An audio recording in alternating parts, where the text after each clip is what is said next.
spoil the party with my sort of teary-eyed, like, oh my God, you are the greatest speech and bore you.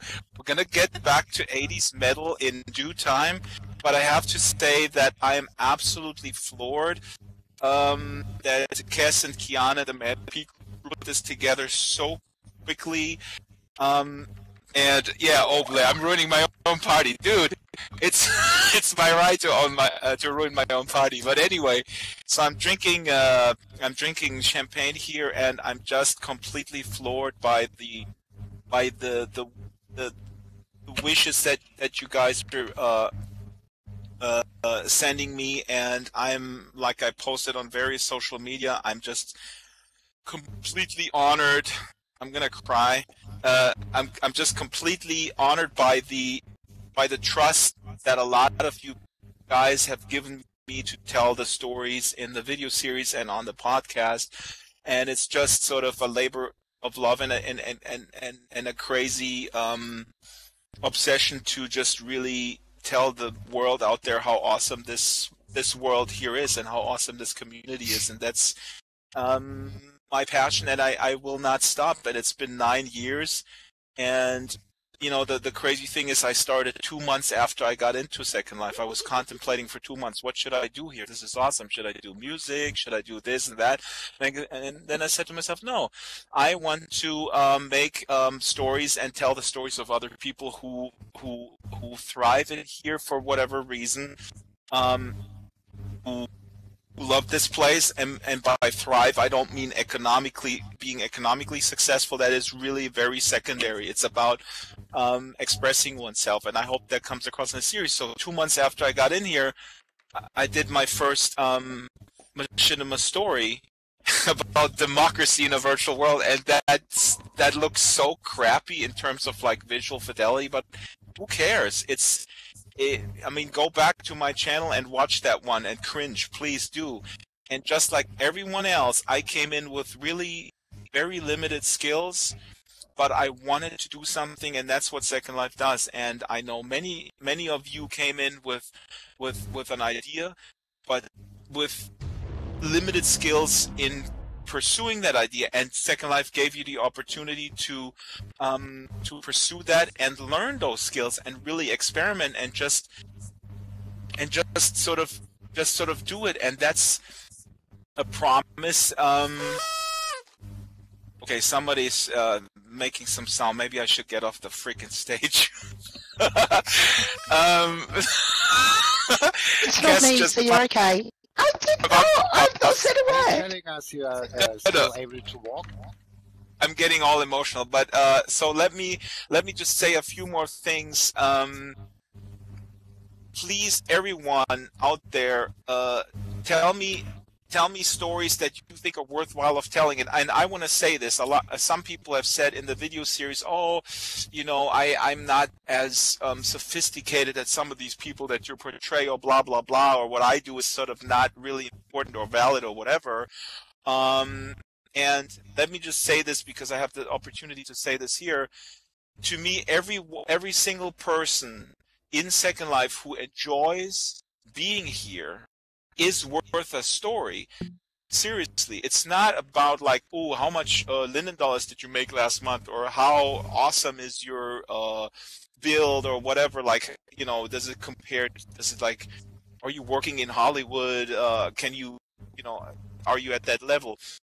That's really not the point of the series. The point of the series is really individual people who just have a tremendous increase of sort of life quality by engaging with this community. That's the point of the series. So don't hesitate nominating yourself and stuff like that, and don't be depressed if I don't get back to you right away. These videos are very labor intensive, and I can only do one a month or one every 6 weeks actually right now.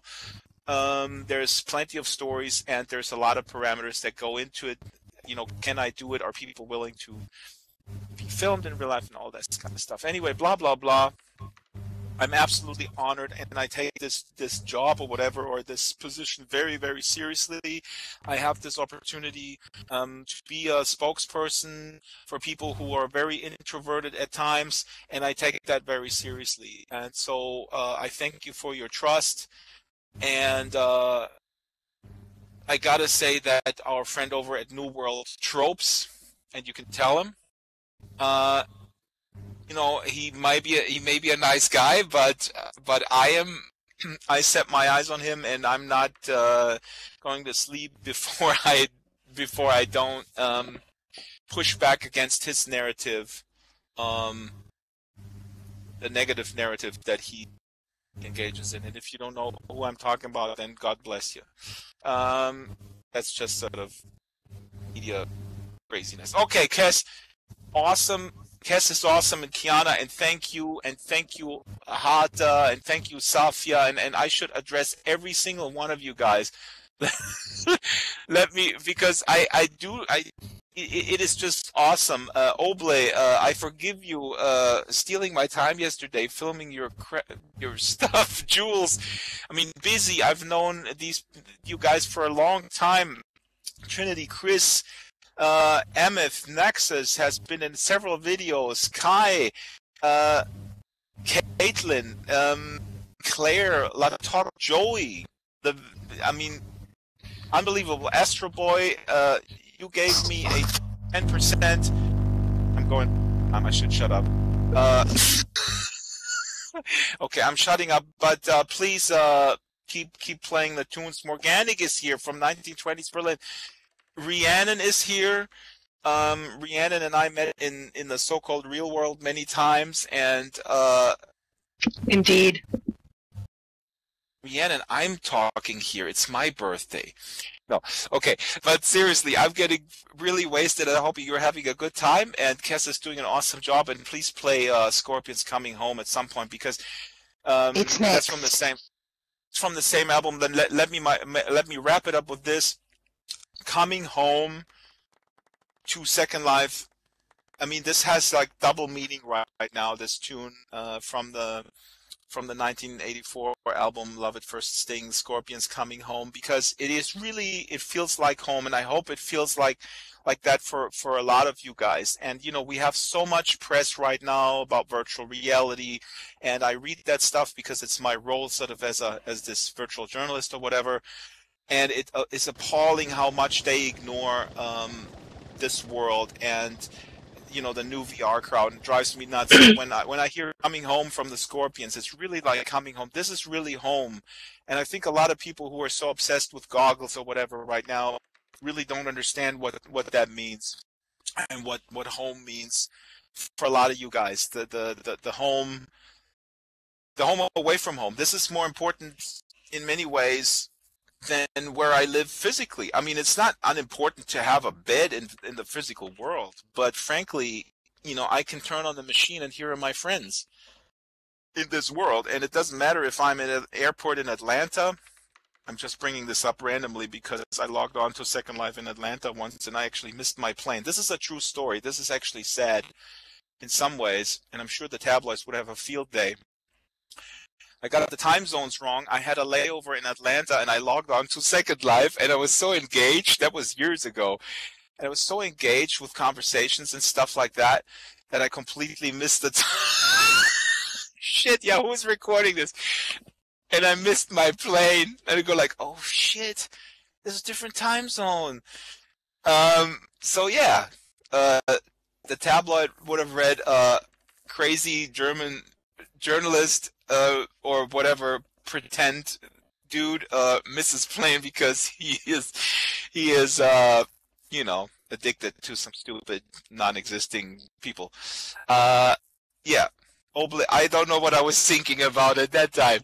Okay, let's bring the music back and have some fun, and I apologize if Crazy German Mrs. Plane isn't the headline anymore. All right. Okay, let's put on some music and get to. Okay, sound will be coming back. You may have to toggle to get sound back, but I'm going to kick off with the tune that Drax was just mentioning by the Scorpions, Coming Home.